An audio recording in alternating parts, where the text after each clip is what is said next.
سورۃ الکہف کے حوالے سے صحیح بخاری اور صحیح مسلم دونوں میں حدیث موجود ہے.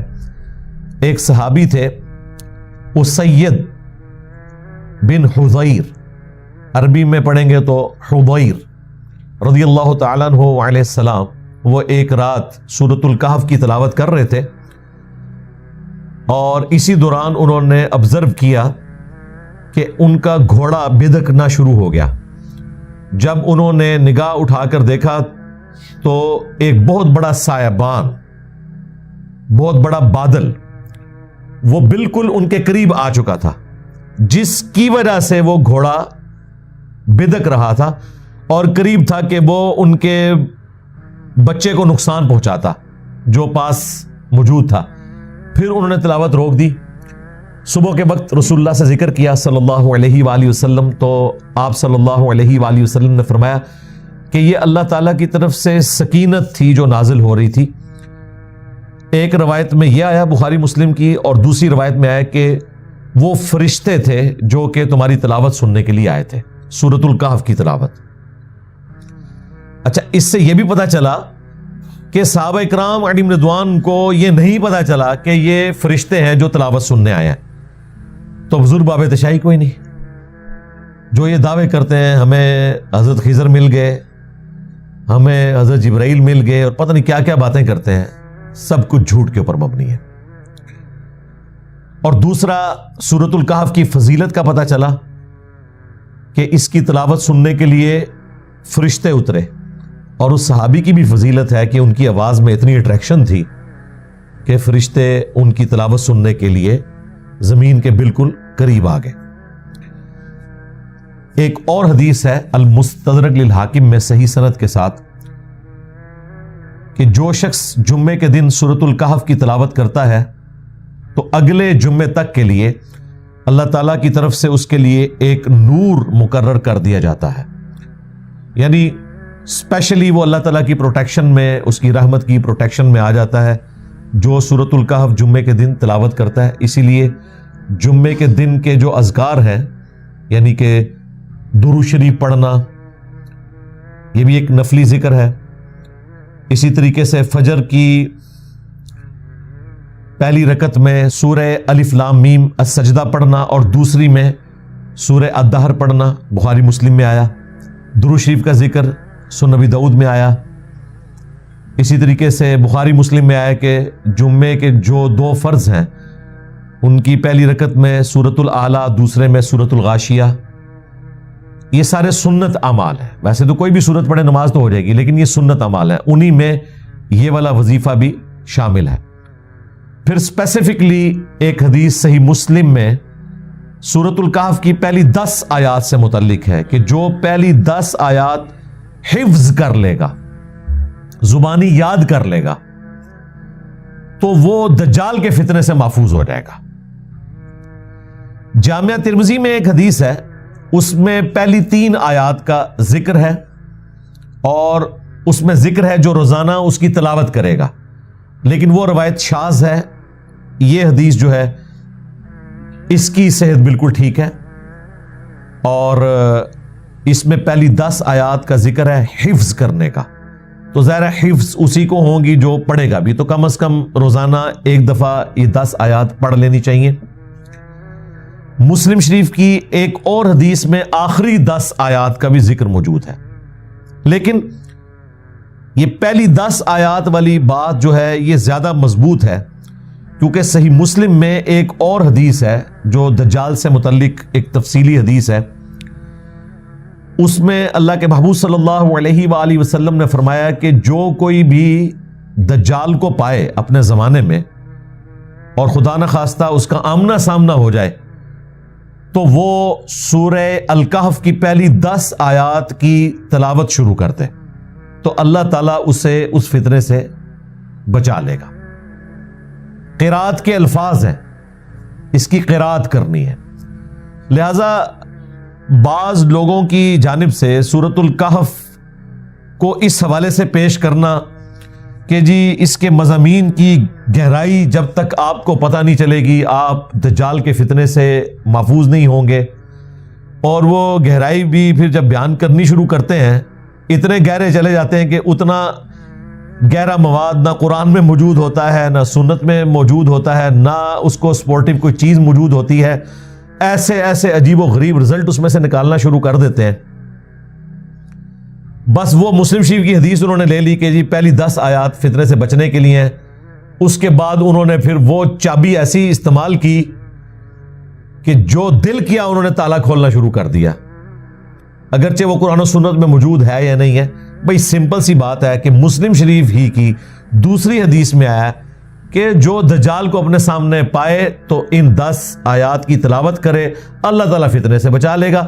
یہ وظیفے کے طور پر ہے. جس طرح آخری 3 سورتوں کی تلاوت آپ کو جنات سے بچا لیتی ہے، آیت الکرسی کی تلاوت آپ کو جنات کے فتنے سے محفوظ کرتی ہے، سورۃ البقرہ کی آخری 2 آیات کی تلاوت آپ کو جنات کے فتنوں سے محفوظ کرتی ہیں. یہ ساری حدیثیں بخاری، مسلم، ابو داؤد، ترمذی میں موجود ہیں.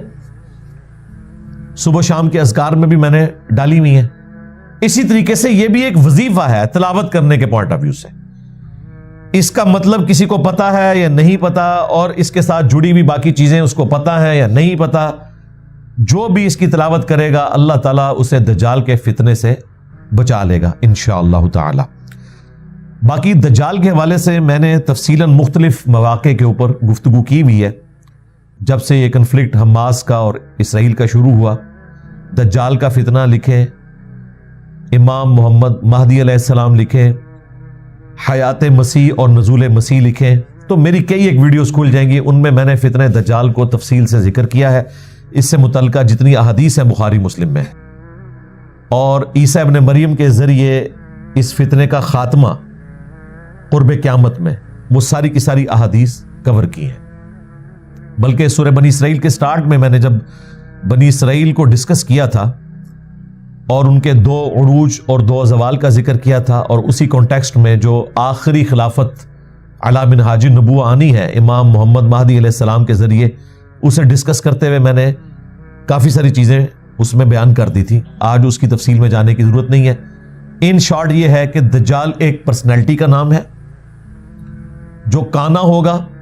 صحیح مسلم میں آیا کہ تمہارا رب کانا نہیں ہے لیکن دجال کانا ہوگا، اور تم اپنے رب سے ملاقات نہیں کر سکتے جب تک کہ تم مر نہ جاؤ. یعنی مرنے سے پہلے کوئی اپنے رب کو نہیں دیکھ سکتا، اس کے لیے مرنا شرط ہے. لہذا جو بھی انسانی شکل میں آئے اور وہ دعویٰ کرے رب ہونے کا تو وہ دجال ہے، اور اس کی نشانی یہ ہے کہ وہ کانا ہے. یہ عیب ہے یعنی وہ آنکھیں تو اس کی 2 ہیں لیکن ایک آنکھ جو ہے وہ ایک ابھرا ہوا ڈھیلا ہوگا، اس میں سے وہ دیکھ نہیں سکے گا، بدصورت ہوگا. بخاری مسلم میں آیا کہ دجال کی نشانی یہ ہے کہ اس کے ماتھے پر کافر لکھا ہوگا، لیکن ایبریویشن کے اندر کاف فا را، کافر ڈائریکٹ نہیں لکھا ہوگا، حروف کی فارم میں لکھا ہوگا. یہ بھی ایک امتحان ہے تاکہ جو بزرگ بابوں کے ماننے والے ہیں وہ کاف سے کشف پڑھ لیں، فا سے فیض پڑھ لیں، اور را سے روحانیت پڑھ لیں. اور جو قرآن و سنت کے ماننے والے ہیں وہ احادیث کی بنیاد پہ سمجھ لیں کہ یہ جو اتنے بڑے بڑے کرتب کر رہا ہے تو یہ کوئی غوث وقت نہیں ہے، یہ دجال ہے. وہ لوگوں کو پریشان کر دے گا، بڑے بڑے لوگوں کا ایمان متزلزل کر دے گا. اس کے حکم سے صحیح مسلم میں آتا ہے کہ آسمان سے بارش نازل ہوگی، زمین سبزہ اگائے گی. بھائی غریب آدمی کو کیا چاہیے؟ اس کی زمین سبزہ اگا دے، وہ خدا مان لیں گے. یعنی جو بابوں کی سٹوریوں سے متاثر لوگ ہیں، کرامت کو ہم بھی مانتے ہیں، معجزے کو ہم بھی مانتے ہیں، لیکن جو ثابت ہو، زبانی کلامی نہیں، وہ متاثر ہو جائیں گے. اور بخاری مسلم میں آیا کہ ایک مومن کھڑا ہوگا اور وہ کہے گا تو دجال ہے. وہ کہے گا میں اتنے کام کر رہا ہوں، میں سبزہ اگا رہا ہوں، میں بارش برسا رہا ہوں، مجھے رب کیوں نہیں مان لیتے؟ وہ کہے گا کہ مجھے میرے نبی کی حدیث پہنچی ہے کہ تو دجال ہے. یہ مخلوق کہاں پائی جاتی ہے جو یہ کہتی ہے کہ نبی کی حدیث یہ ہے، تو جو مرضی کر کے دکھا دے؟ وہ لوگ جو کتاب و سنت کے ماننے والے ہیں. وہ کہے گا کہ میں تیرے 2 ٹکڑے کروں گا اور قتل کر کے دوبارہ زندہ کروں گا.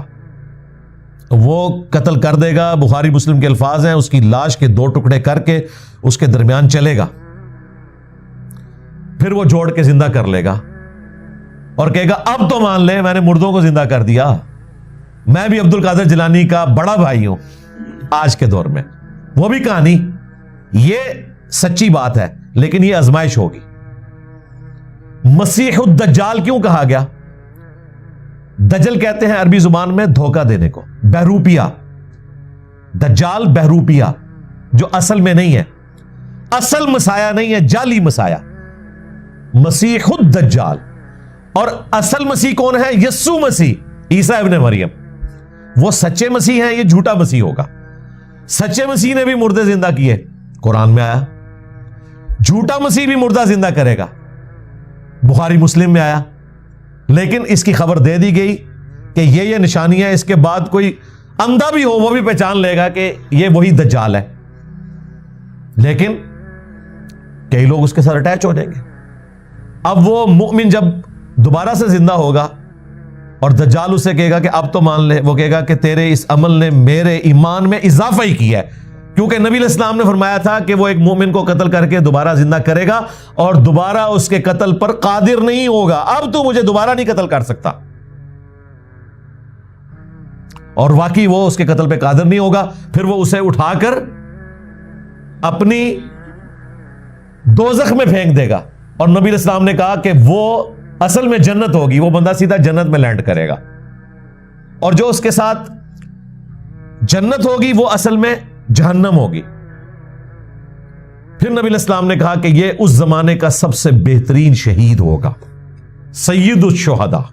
کلمہ حق بلند کیا ہے نا, المستدرک للحاکم میں حدیث ہے, سید الشہداء حمزہ ابن عبد المطلب ہے, یا پھر وہ شخص بھی سید الشہداء ہے جو جابر حکمران کے سامنے کلمہ حق بلند کرے یہاں تک کہ اسے قتل کر دیا جائے.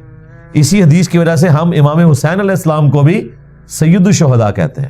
انہوں نے بھی جابر حکمران کے سامنے کلمہ حق بلند کیا تھا.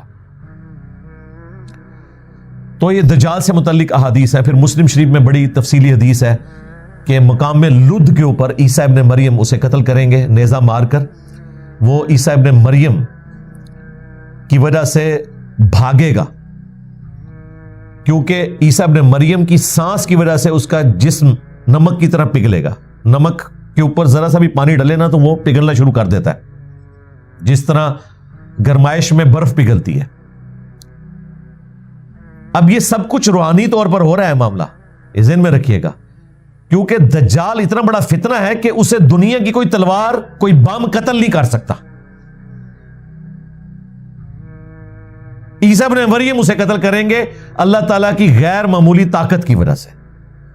عیسیٰ ابن مریم اتریں گے اس لیے کہ امام محمد مہدی علیہ السلام کے قابو دجال نہیں آ رہا ہوگا, اور اسے مقام لد پر قتل کریں گے.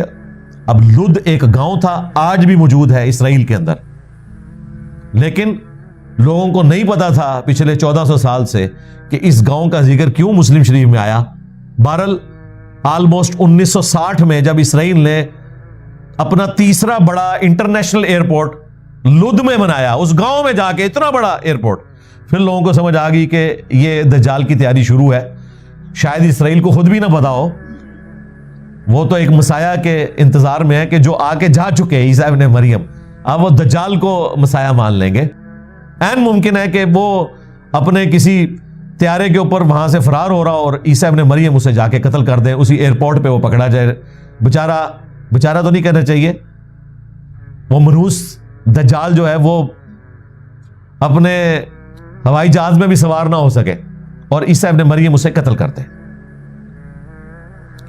بخاری مسلم میں حدیث ہے, یہ جب آخری جنگ ہوگی تو اگر کسی پتھر کے پیچھے بھی کوئی یہودی چھپا ہوا نا تو پتھر بھی بولے گا کہ میرے پیچھے یہودی ہے, اسے قتل کر دیں.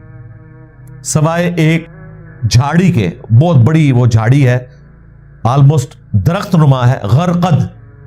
نبی علیہ السلام نے کہا کہ وہ یہودیوں کا درخت ہے, وہ پناہ دے گا.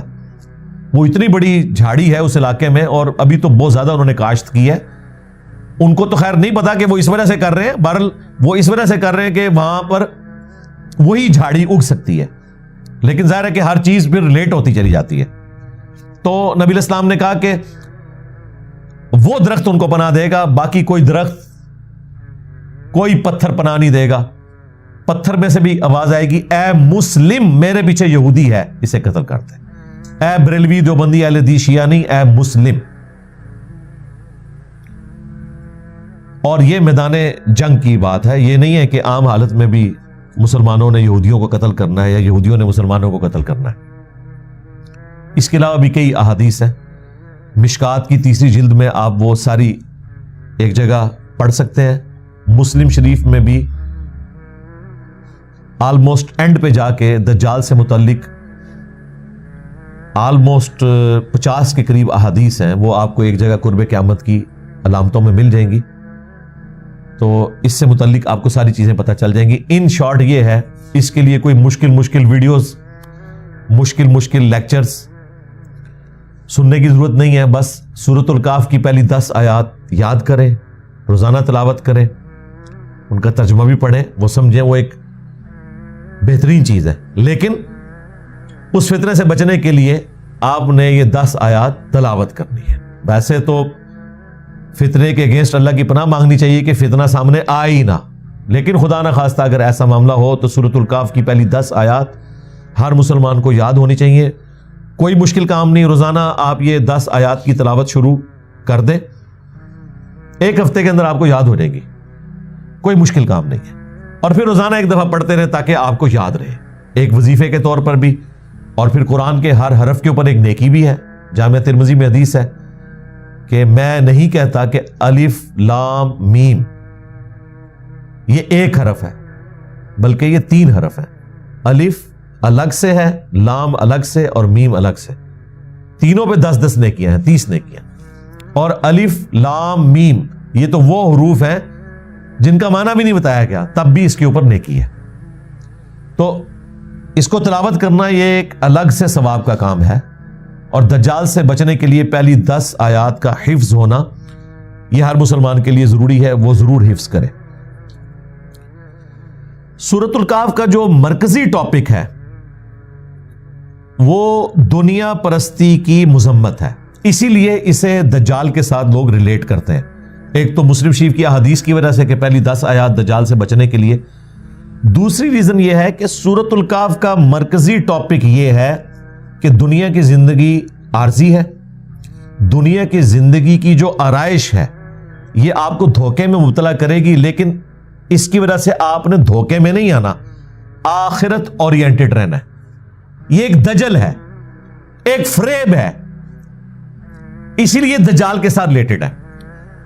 سورۃ الکہف کا مرکزی ٹاپک دنیا کے فتنے کی مذمت ہے, لیکن افسوس بہت کم مسلمان ہیں جو سورۃ الکہف کے اس ٹاپک کو جانتے ہیں. دجال کی بات تو کرتے ہیں لیکن یہ دجالی فتنے کی بات ہو رہی ہے. دجال ایک پرسنالٹی بھی ہے, لیکن ایک سسٹم بھی ہے جو اس پرسنالٹی کو ویلکم کہے گا, اور وہ سسٹم ایسا ہے جس نے انسانیت کے لیے بہت کچھ کیا. اس وقت ہمارے اس ہال کے اندر کوئی ایک چیز بھی ایسی نہیں ہے جو کسی بزرگ کی, کسی مولوی کی بنائی ہوئی ہو. یہ ساری اسی سسٹم کی آؤٹ پٹ ہے جس کا پازیٹیو یوز بالکل درست ہے. آنکھیں اللہ کی نعمت ہیں, پازیٹیو یوز بہت اچھا ہے. نیگیٹو کریں گے بہت برا ہے. ہاتھ اللہ کی نعمت ہے, پازیٹیو یوز کریں بہت اچھی بات ہے, اس سے نیگیٹو یوز کریں تو جہنم میں جانے کا سبب ہے. زبان کتنی بڑی اللہ کی نعمت ہے. پوری دنیا میں انبیاء جو انقلاب لے کر آئے اسی زبان کی برکت سے لے کے آئے, لیکن اس کا نیگیٹو یوز کریں اس سے بڑا فتنہ کوئی نہیں ہے. اسی طریقے سے سائنس جس نے انسانیت کے لیے اس جسم کی آسائش فراہم کی ہے بہت بڑی نعمت ہے. اگر انبیاء کرام علیہ السلام نے روح کی آسائش کے لیے انسانیت کو تعلیمات دی ہیں تو جسم کی آسائش سائنٹسٹ نے ہمیں دی ہے. اس ہال میں آپ کو یہ ایک چیز بتائیں, ویڈیو کیمرہ ہو، یہ کالر مائک ہو، ہمارے کپڑے ہو، ہماری گھڑی ہو، یہ لائٹنگ ہو، یہ قالین ہو، ایئر کنڈیشن ہو، کوئی ایک چیز بتائیں. ایون یہ جو قرآن پرنٹ ہوئے ہوئے بخاری مسلم، سب سائنس کی برکات ہے. تو سائنس اللہ تعالیٰ کی طرف سے بہت بڑی نعمت ہے، اس کا پازیٹیو یوز. اب سائنس نے تو اپنے کرشمے لوگوں کو دکھا دیے، اور انبیاء نے جو اپنے ماننے والوں سے وعدے کیے ہیں وہ آخرت میں پورے ہونے ہیں. ان الذین یخشون ربہم بالغیب لہم مغفرۃ واجر کبیر. بے شک جو بغیر دیکھے اپنے رب سے ڈرتے ہیں ان کے لیے مغفرت اور بڑا اجر ہے. سائنس نے سب کچھ یہیں کر کے دکھا دیا آپ کو. سائنس اگر آپ کو یہ کہتی ہے نا یہاں بیٹھے ہوئے 10,000 کلومیٹر دور جو بندہ بیٹھا ہے میں آپ کے سامنے اسے لے آؤں گا، تو سائنس کر کے دکھا دیتی ہے ویڈیو کانفرنسنگ کے ذریعے. وہ سفر جو سب کانٹیننٹ انڈیا پاکستان سے 4 مہینے میں طے ہوتا تھا، حج کا سفر پیدل سفر کرتے ہوئے، سائنس نے اس کو 4 گھنٹے پر لا کر دکھا دیا، اور اتنا آرام دہ کہ آپ کو تھکاوٹ بھی نہیں ہوگی اور نہ سفر میں لٹنے کا اندیشہ. یہ آسائش ہمارے سامنے. پھر وہاں بھی آپ مکے مدینے میں چلے جائیں تو ہر آسائش آپ کو سائنس نے دی ہوئی ہے. ابھی وہ حاجی زندہ ہیں جن لوگوں نے نئے جوڑے الگ سے رکھے ہوتے تھے طواف کعبہ کرنے کے لیے، پاؤں جل جاتے تھے. سائنس کی برکت سے آپ نے اٹلی کا وہ ماربل نکال لیا وائٹ کلر کا، وہاں پہ ڈالا. سخت گرمیوں میں بھی وہ ماربل ٹھنڈا ہوتا ہے، آپ کو جوتی پہننے کی ضرورت ہی نہیں طواف کعبہ کرنے کے لیے. غلاف کعبہ سائنس کی برکت سے بن رہا ہے. وہاں پہ جتنی صفائی ہو رہی ہے، پانی کا نظام، ایون زمزم جو نکالا جا رہا ہے اس بڑے پیمانے کے اوپر، وہ موٹریں، وہ سارے کا سارا نظام سائنس نے دیا. پھر انٹرنیٹ کا کرشمہ، پرنٹنگ پریس کا کرشمہ، یہ اتنی چیزیں ہیں کہ اگر آپ شمار کرنا شروع کریں تو کسی حد تک یہ چیز جسٹیفائی لگتی ہے کہ سائنس نے لوگوں کا جو یہ دماغ خراب کر دیا کہ اس دنیا کی زندگی کو انہوں نے سب کچھ سمجھ لیا، وہ جسٹیفائی ہے کافی حد تک. اگر آخرت اورینٹڈ کوئی نہ ہوا تو یہ ساری چیزیں اس کو گمراہ کر لینے کے لیے کافی ہیں.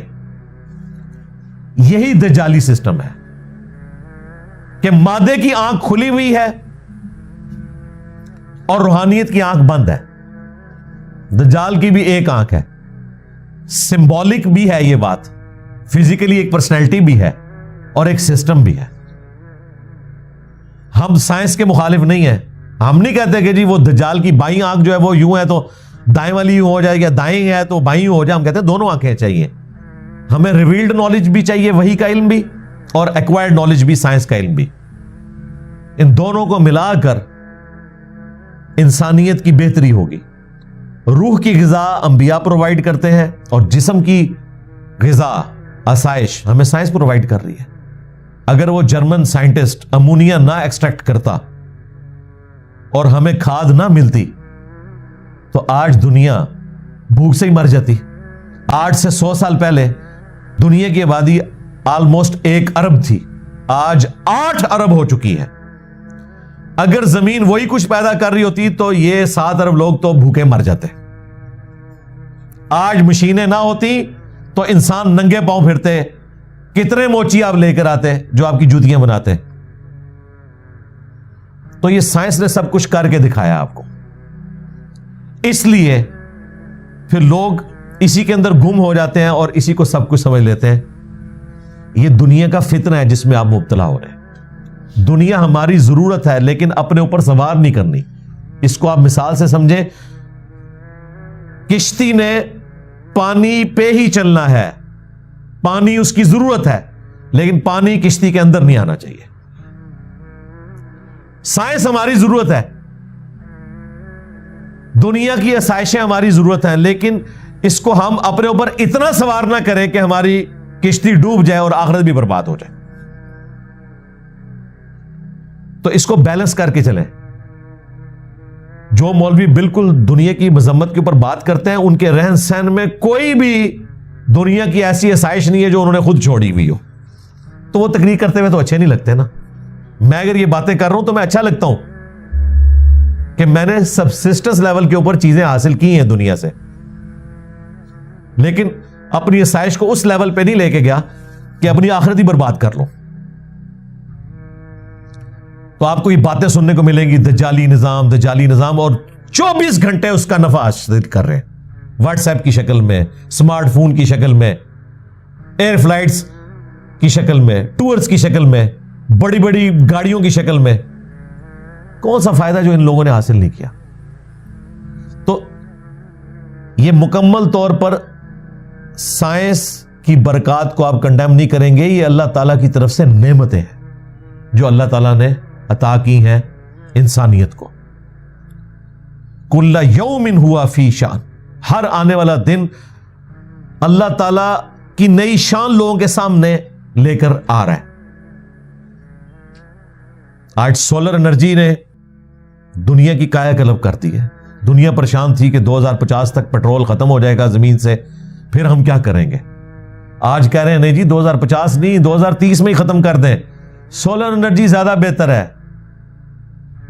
پیٹرول کے یوز سے تو ہوا جو ہے وہ خراب ہو رہی ہے, آب و ہوا ساری برباد ہو گئی ہے, اسموگ آ گئی ہے, سب کچھ. اب اللہ تعالیٰ نے آپ کو وہ انرجی دی ہے جو ختم ہی نہیں ہونی, سورج کی انرجی. رینیویبل انرجی سے کہا جاتا ہے, یہ ختم نہیں ہونے والی. دوسری ہے نان رینیویبل انرجی, جو دوبارہ آپ پروڈیوس نہیں کر سکتے, جیسا کہ تیل ہے, ختم ہو جائے گا. سولر انرجی ختم نہیں ہوگی, ونڈ انرجی ختم نہیں ہوگی, اور جب یہ ختم ہوگی نا اس وقت انسانیت ہی ختم ہو جائے گی, کیونکہ سورج ختم ہو گیا تو دنیا ختم. وہ سے وقت نے دنیا نہیں سنبھالی ہوئی ہے, سورج نے سنبھالی ہوئی ہے, اور سورج کو پتا بھی نہیں کہ اس نے دنیا سنبھالی ہوئی ہے, خدا نے سنبھالی ہوئی ہے. یہ اللہ تعالیٰ نے اسباب بنائے ہیں. سورج کی وجہ سے مخلوقات اس پلانٹ ارتھ پہ زندہ ہیں. پودے اپنی خوراک تیار کرتے ہیں, پودوں کو ہم کھاتے ہیں, جانور کھاتے ہیں, جانوروں کو ہم کھاتے ہیں. یہ پورے کا پورا سارا نظام سورج کی وجہ سے. ہواؤں کا چلنا, موسموں کا بدلنا, بادلوں کی شکل میں بارش کا ٹرانسفر ہونا, گلیشیئرز کی فارم میں برف کا وہاں پر برسنا, اور پھر وہ سورج کی تپش سے پگھلنا, اوپر دریاؤں کا چلنا, زمین کے نیچے دریاؤں کا چلنا.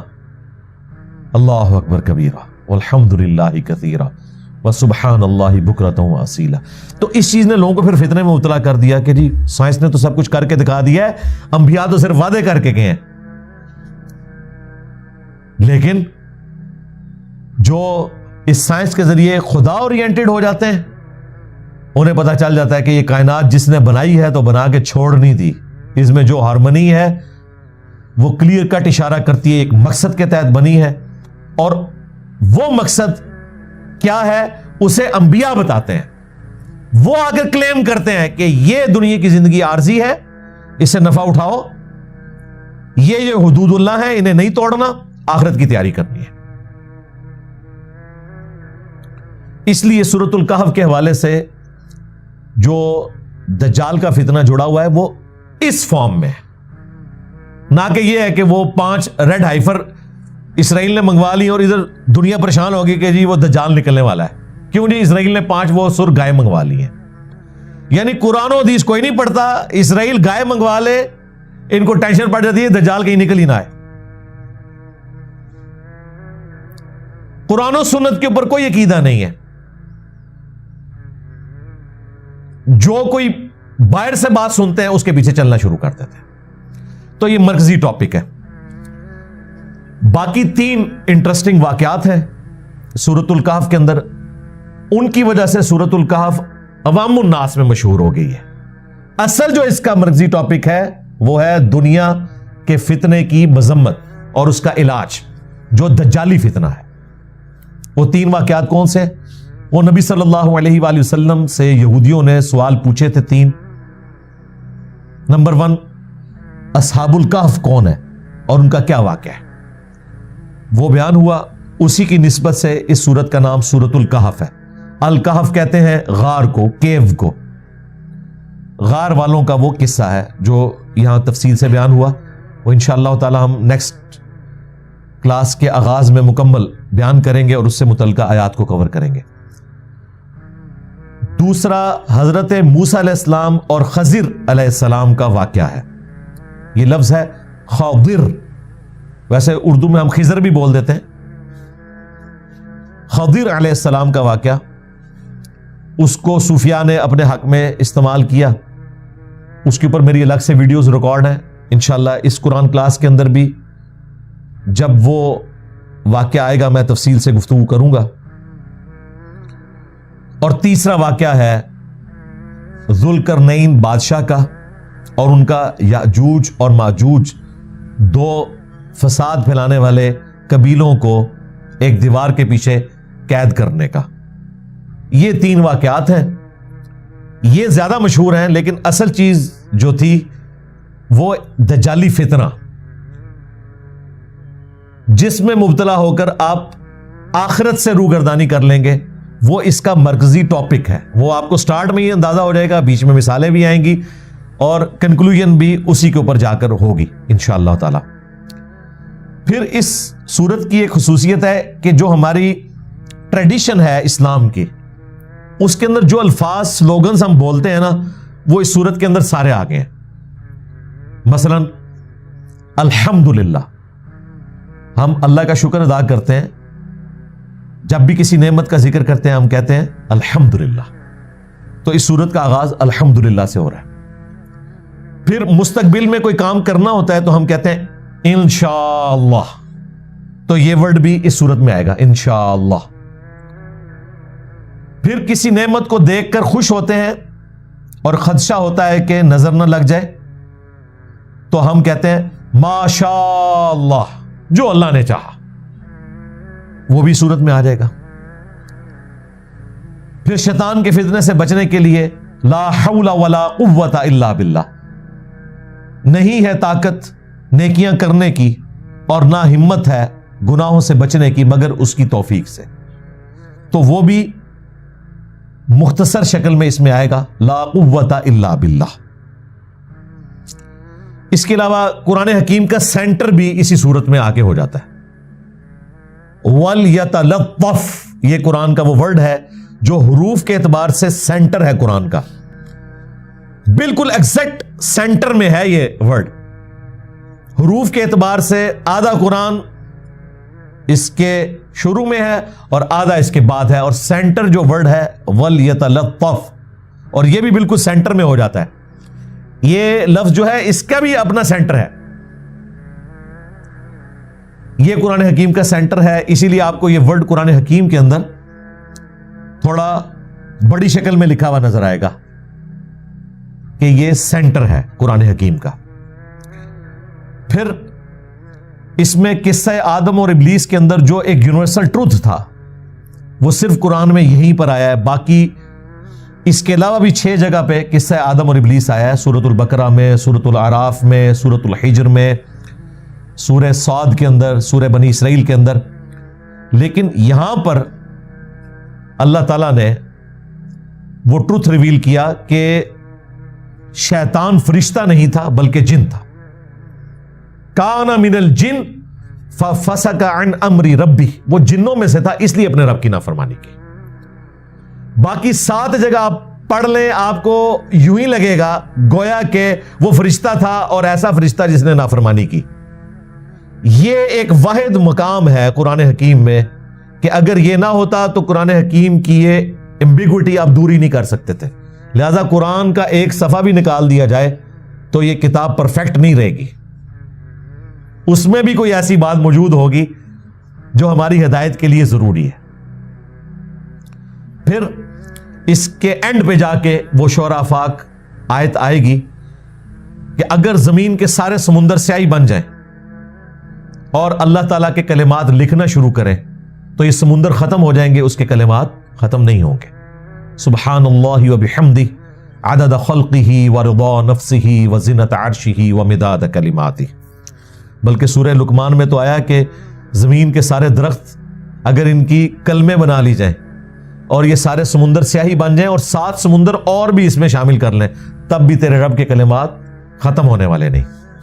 اور پھر اس کی آخری جو 2 آیات ہیں وہ 2 قل ہیں، جو میں نے کہا تھا سورہ بنی اسرائیل کی آخری 2 آیات بھی قل کے ساتھ ہیں، اس کی بھی قل کے ساتھ ہے۔ اور جو آخری آیت ہے 110 نمبر، وہ مشہور زمانہ آیت ہے، قل انما انا بشر مثلکم، اے نبی تم فرما دو کہ انسان ہونے میں ایز اے اسپیشی میں بھی تمہاری طرح کا ایک انسان ہوں۔ مرتبے کی بات نہیں ہو رہی، اسپیشی کی۔ مرتبے میں تو کوئی فرشتہ بھی رسول اللہ کے مرتبے کو نہیں پہنچ سکتا صلی اللہ علیہ وآلہ وسلم، لیکن آپ کی نوع جو ہے، آپ کی جنس جو ہے وہ انسان تھی، تو اس کے اوپر یہ صورت مکمل ہو جاتی ہے۔ میں نے آلموسٹ کوئی 40 منٹ تو آپ کے لے لیے ہیں اسی کے اوپر، جس میں سورۃ الکہف کا ایک تعارف بلو پرنٹ کی شکل میں آپ کے سامنے رکھ دیا۔ اب انشاءاللہ تعالی جب جب ہم اسے کور کریں گے تو ساتھ ساتھ آپ کو یہ ساری چیزیں سمجھ آنا شروع ہو جائیں گی۔ آج ہم انشاءاللہ تعالی شروع کی چند آیات کور کریں گے اور اصحاب الکہف کی جو دعا ہے اسی کے اوپر کنکلوڈ کریں گے۔ اس دعا کو بھی یاد کریں، اور میں نے اپنی کئی ویڈیوز میں بتایا کہ ہماری دعوت حق کی کامیابی کا راز، جہاں پر سچائی کا بیان ہے وہاں پر اللہ تعالیٰ کے حضور بار بار یہ دعا مانگنا ہے، ربنا آتینا من لدنک رحمہ وہیئ لنا من امرنا رشدا۔ اے اللہ، اے ہمارے رب، ہمیں اپنے پاس سے رحمت عطا فرما اور ہمارے ہر کام میں کامیابی کا راستہ تو نکال دے، تو ہمارا مرشد بن جا۔ یہ اصحاب الکہف نے دعا کی تو اللہ نے ان کے ساتھ وہ کیا جو کسی نبی کے ساتھ بھی نہیں ہوا۔ حضرت عزیر علیہ السلام 100 سال تک سوئے رہے تھے، اصحاب الکہف 309 سال تک قمری اعتبار سے، اور ہمارے جو شمسی سولر ایئرز ہیں ان کے اعتبار سے 300 سال تک سوئے رہے، اور وہ کوئی نبی بھی نہیں تھے، صحابی بھی نہیں تھے، تابعین بھی نہیں تھے، تبع تابعین تھے حضرت عیسیٰ ابن مریم کے علیہ السلام۔ تو یہ دعا ہے۔ پہلی 10 آیات جب آپ سورۃ الکہف کی روزانہ پڑھیں گے تو یہ دعا بھی آپ کو خود بخود یاد ہو جائے گی، کیونکہ 10ویں آیت یہی ہے اس کی۔ تو اب ہم جلدی جلدی بقیہ کے جو آلموسٹ کوئی 15 منٹ رہ گئے ہیں اس میں ان آیات کو کور کر لیتے ہیں۔ اعوذ باللہ من الشیطان الرجیم، بسم اللہ الرحمن الرحیم، الحمد للہ الذی انزل علی عبدہ الکتاب، تمام تعریفیں اس اللہ کے لیے ہیں جس نے اپنے بندے خاص کے اوپر یہ کتاب یعنی قرآن حکیم نازل فرمایا۔ وَلَمْ يَجْعَلْ لَهُ عِوَجًا، اور اس میں کوئی ٹیڑھ پن نہیں چھوڑا، یعنی یہ اتنی واضح دعوت کے ساتھ آئی ہے۔ وَبِالْحَقِّ أَنزَلْنَاهُ وَبِالْحَقِّ نَزَلَ، جو پچھلی صورت میں آیا تھا، ہم نے اسے مقصد کے ساتھ اتارا اور یہ مقصد کے ساتھ نازل ہوئی۔ ٹیڑھ پن کوئی نہیں ہے، اسٹریٹ فارورڈ باتیں ہیں، اس میں شیطان داخل نہیں ہو سکتا۔ سورہ النساء میں آیا کہ قرآن اگر اللہ کے سوا کسی اور ہستی کی طرف سے ہوتا تو تم اس میں اختلاف کثیر باتیں۔ اسی لیے میں کہتا ہوں کہ اگر پہلے صفحے پر آیا نا ایاک نعبد و ایاک نستعین، تو میرے بھائی اب آخری صفحے تک یہی آئے گا، آخری صفحے تک یا شیخ عبد القادر جیلانی المدد نہیں آئے گا، ورنہ تو یہ اختلاف ہو جائے گا۔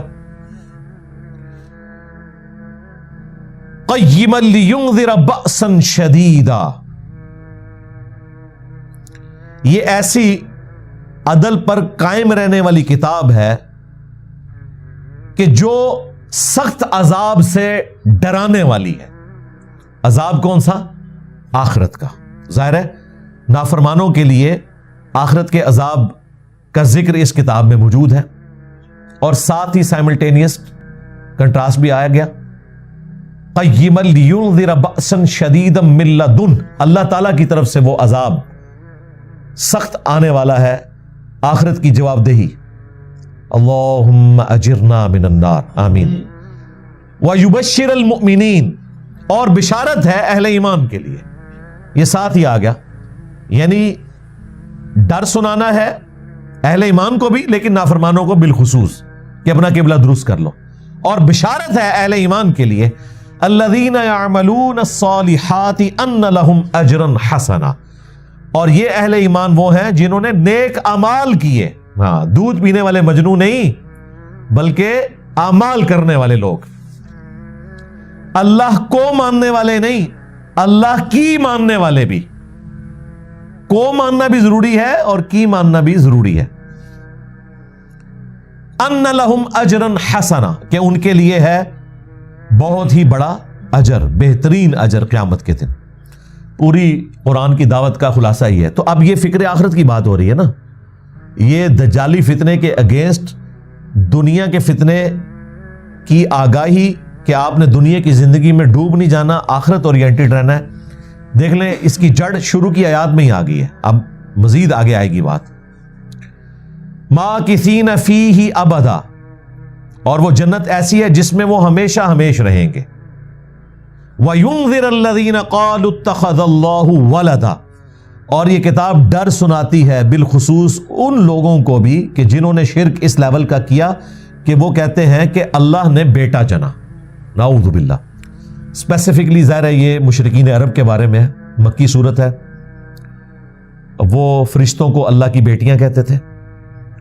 کرسچنز کے اندر بھی جو غلوف کرنے والے تھے وہ بیگاٹن سن کہتے تھے عیسیٰ ابن مریم کو، اگرچہ آج کے کرسچن اس سے دستبردار ہو چکے ہیں۔ کنگ جیمز ورژن جو اس وقت انجیل کا پوری دنیا میں چل رہا ہے، اس میں سے انہوں نے بیگاٹن ورڈ جو ہے نکال دیا ہے، اور اب وہ وہی عقیدہ اپنی اس انجیل میں یا نیو ٹیسٹمنٹ میں مانے ہوئے ہیں جو ہمارا عقیدہ ہے۔ ہم مانتے ہیں کہ اگلی الہامی کتابوں میں انبیاء کو، ان کے ماننے والوں کو اللہ کے بیٹے کہا گیا۔ یہ بیٹا ولد والا نہیں ہے، یہ ویسے ہی ہے جس طرح ہم کہتے ہیں مخلوق اللہ کا کنبہ ہے۔ جیسے ایک باپ پرورش کرتا ہے نا اپنی اولاد کی، اس طرح اللہ اپنی مخلوق کی پرورش کرتا ہے۔ پھر اردو میں تو ہم یہاں تک بولتے ہیں جی اس سال 20 لاکھ فرزندان توحید نے حاج ادا کیا۔ توحید کے فرزند کون سے ہوتے ہیں؟ یہ وہی ہے ابناء اللہ، اللہ کے چہیتے، اللہ کے بیٹے، یہ ولد کی فارم میں نہیں ہے۔ بہرحال خصوصاً ان لوگوں کو جو اللہ کے لیے بیٹا تجویز کرتے ہیں، ڈر سنانے والی یہ کتاب ہے، چاہے وہ بت پرست ہو، چاہے وہ کرسچن ہو۔ جوز تو اب بالکل اس سے ہٹ چکے ہیں، ان کا ایک گروہ تھا کسی زمانے میں جو حضرت عزیر علیہ السلام کے لیے کوئی اس قسم کا عقیدہ رکھتا تھا۔ جوز تو اس وقت بالکل اسی توحید کے اوپر ہیں جو مسلمانوں والی توحید ہے، اور وہ اتنے اپ رائٹ ہیں اس معاملے میں، ان کے جو ربی ہیں ان کی ویڈیوز اپلوڈ ہیں۔ ان سے جب پوچھا گیا کہ مسلمان جس خدا کی عبادت کرتے ہیں یہ خدا کون سا ہے، تو وہ کہتے ہیں یہ وہی خدا ہے جس کی ہم عبادت کرتے ہیں۔ مسلمان بھی ایک خدا کے ماننے والے ہیں، اور وہ کرسچن سے ہم سے زیادہ نفرت کرتے ہیں اس وقت جو جیوز ہیں۔ اور یہ جیوز میں زائنسٹ نہیں کہہ رہا، زائنسٹ جو ہیں وہ مسلمانوں سے نفرت کرتے ہیں۔ یہ وہ والے جیوز جنہوں نے لمبی لمبی داڑیاں رکھی ہوئی ہیں، زلفیں رکھی ہوئی ہیں، اور وہ انہوں نے ہیٹ وہ کالے کلر کے پہنے ہوئے ہوتے ہیں، ان کے بڑے بڑے اجتماع ہوتے ہیں، اگر آپ کو نہ بتایا جائے تو لگتا ہے وہ اہل حدیث ہی ہیں۔ یہ وہ والے جیوز، اور وہ اتنی حقارت سے کرسچنز کو ڈیل کرتے ہیں، کہتے ہیں انہوں نے ایک انسان کو رب مان لیا۔ تو یہ کوئی میں یہودیوں کے فضائل نہیں سنا رہا، آپ کو بتانا چاہ رہا ہوں کہ یہ اس وقت کی گراؤنڈ ریالٹی ہے، لہذا قرآن سے ریلیٹ کرتے وقت یہ چیز آپ نے خیال رکھنی ہے کہ بدعات وقت کے ساتھ ساتھ چینج ہوتی ہیں۔ اس وقت جو یہودی ہیں ان کا معاملہ بالکل الگ ہے۔ ہاں، کرسچنز میں جو کیتھولک ہیں وہ تو کہہ رہے ہیں کہ وہ خدا کا بیٹا ہے، اور واقعی وہ 3 in 1 کہتے ہیں، اور پروٹیسٹنٹ تو بالکل ننگی بات کرتے ہیں، وہ کہتے ہیں عیسیٰ ابن مریم ہی خدا ہے، ان اللہ هو المسیح ابن مریم، نعوذ باللہ من ذلک۔ تو ڈر سنانے کے لیے جو رحمان کے لیے بیٹا تجویز کرتے ہیں، ما لہم بہ من علم، ان کے پاس کوئی علم نہیں ہے، یعنی کوئی کتابی بات نہیں کر رہے، بس ان کی وشفل تھنکنگ ہے۔ جس طرح مسلمانوں نے بھی نور من نور اللہ کا عقیدہ نکال لیا، آپ کوئی بات کرتا ہے اسے گستاخ رسول کہتے ہیں، کرسچن بھی اسے گستاخ عیسیٰ سمجھتے ہیں، گستاخ یسوع سمجھتے ہیں، جو یہ کہتا ہے کہ وہ انسان تھے، وہ کھانا کھانے کے محتاج تھے، وہ ٹوائلٹ جاتے تھے، وہ کہتے ہیں یہ تو توہین کر رہے ہیں۔ وَلَا لِآبَائِهِمْ، اور نہ ہی ان کے آباء و اجداد کے پاس کوئی علم تھا، یعنی یہ بھی گمراہ، ان کے آباء و اجداد بھی گمراہ تھے۔ کبرت کلمتن تخرج من افواہہم، کتنا بڑا جملہ ہے جو ان کی منہ سے نکل رہا ہے. ان یقولون الا کذبا، یہ تو نہیں بول رہے مگر صراحتاً ایک جھوٹ. یہاں تو اسی پر ہی اکتفا کیا گیا ہے. سورہ مریم میں آگے چل کر آئے گا، قریب ہے آسمان پھٹ پڑے، زمین شک ہو جائے اور پہاڑ ریزہ ریزہ ہو جائے. ان دعوا للرحمن ولدا، کہ یہ کہتے ہیں رحمان نے بیٹا چنا. اگر زمین و آسمان اور پہاڑوں کے احساسات ہوتے تو وہ پھٹ جاتے کہ اتنی بڑی گالی اللہ کو یہ دے رہے ہیں کہ رحمان نے بیٹا چنا. اب وہ مشہور زمانہ آیت آ گئی نبی الاسلام کو تسلی دینے کے لیے، فَلَعَلَّكَ بَاخِعٌ نَفْسَكَ عَلَىٰ آثَارِهِمْ. تو اے محبوب صلی اللہ علیہ وآلہ وسلم، کیا آپ اپنے آپ کو ہلاک کر لیں گے اس غم میں، ان کو دعوت حق دیتے ہوئے، ان کے پیچھے پڑتے ہوئے کہ یہ حق قبول کر لیں. إِن لَّمْ يُؤْمِنُوا بِهَذَا الْحَدِيثِ أَسَفًا، کہ یہ اس قرآن کے اوپر ایمان نہیں لا رہے، آپ کف افسوس ملتے ہوئے کیا اپنے آپ کو ہلاک کر لیں گے؟ نبی الاسلام کو تسلی دی گئی کہ آپ نے دعوت کا کام کر دیا. دل آپ کسی کا نہیں بدل سکتے جب تک وہ خود حق قبول نہیں کرتا، اور جب خود قبول کرے گا پھر اللہ تعالیٰ اسے ہدایت بھی دے دے گا. اِنَّكَ لَا تَهْدِي مَنْ أَحْبَبْتَ وَلَكِنَّ اللَّهَ يَهْدِي مَن يَشَاءُ. اے نبی، جس سے تم محبت کرتے ہو اسے ہدایت نہیں دے سکتے، اللہ جسے چاہتا ہے ہدایت دیتا ہے. اور اللہ کسے دیتا ہے؟ وَالَّذِينَ جَاهَدُوا فِينَا لَنَهْدِيَنَّهُمْ سُبُلَنَا. جو لوگ ہماری راہ میں کوشش کریں گے ان کے لیے ہم ہدایت کے دروازے کھولیں گے. اور اے نبی صلی اللہ علیہ وآلہ وسلم، ہم آپ سے نہیں پوچھیں گے کہ لوگ جہنم میں کیوں چلے گئے. آپ کا کام صرف دعوت دینا ہے. جہنم میں جس نے جانا ہے وہ جائے، آپ نے اپنے آپ کو ہلاک نہیں کرنا. ما انزلنا علیک القرآن لتشقى. اے نبی، قرآن ہم نے اس لیے نازل نہیں کیا کہ آپ مشقت میں پڑ جائیں. الا تذکرۃ لمن یخشی، یہ تو نصیحت ہے جو قبول کرنا چاہے. سیذکر من یخشی، نصیحت اسے کریں جو ڈرتا ہے اللہ کی دھمکی سے. ویتجنبها الاشقى، اور جو بدبختی پہ اترا ہوا ہے چھوڑ دیں، اسے ہم بڑی آگ کے اوپر پیش کریں گے جس میں وہ نہ زندوں میں ہوگا نہ مردوں میں ہوگا. فذکر بالقرآن من یخاف وعید، آپ نے ڈر اسے سنانا ہے جو اللہ کی دھمکی سے ڈرتا ہے، قرآن کے ذریعے اسے ڈر سنائے، بس باقی وہ چھوڑ دے.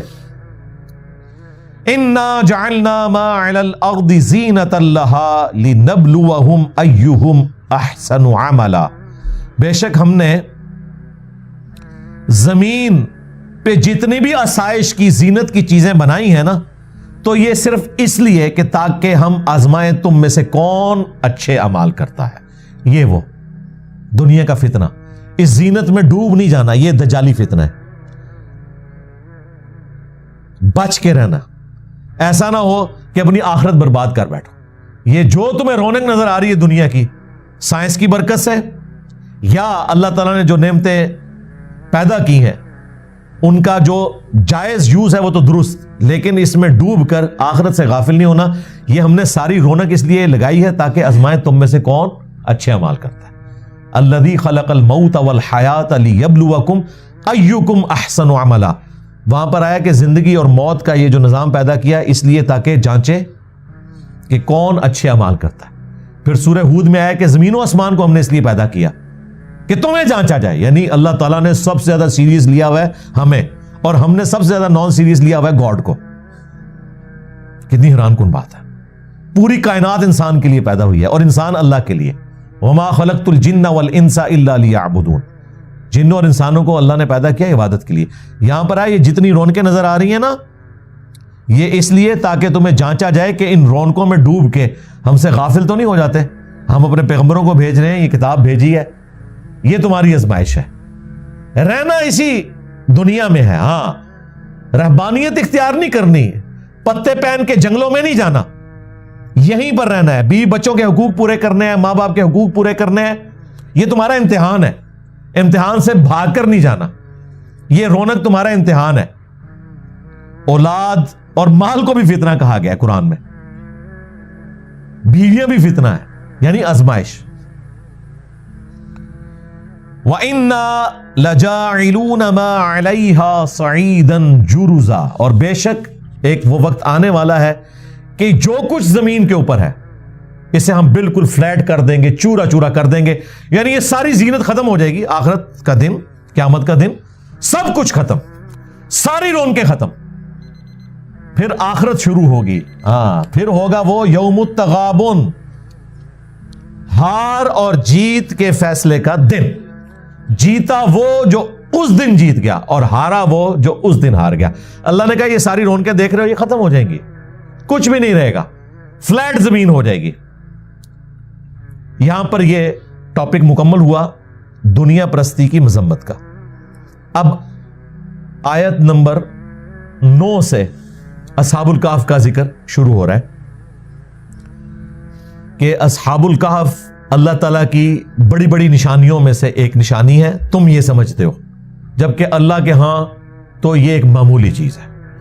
ام حسبت ان اصحاب الکہف والرقیم، کیا تم نے گمان کیا کہ اصحاب الکہف کے ساتھ جو اتنا بڑا واقعہ ہوا، جو رقیم گاؤں کے رہنے والے تھے، کانوا من آیاتنا عجبا، یہ ہماری قدرت کی کوئی بہت بڑی نشانیوں میں سے ایک نشانی ہے؟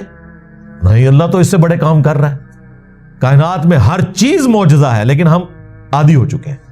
انڈے میں سے چوزا نکلنا اصحاب الکہف کے سونے کے بعد دوبارہ سے جاگنے سے بڑا معجزہ ہے، لیکن ہم اس کے عادی ہو چکے ہیں. تم نے گمان کیا ہو، اللہ کے لیے تو کوئی مشکل کام نہیں. اذ اول فتیۃ الی الکہف، جب وہ چند نوجوان تھے انہوں نے ایک غار میں پناہ لی. فقالوا، پھر انہوں نے اللہ کے حضور دعا کی، ربنا آتنا من لدنک رحمہ، اے رب ہمارے ہمیں اپنے پاس سے رحمت عطا فرما. وہیئ لنا من امرنا رشدا، اور ہمارے اس معاملے میں کوئی کامیابی کی راہ نکال دے.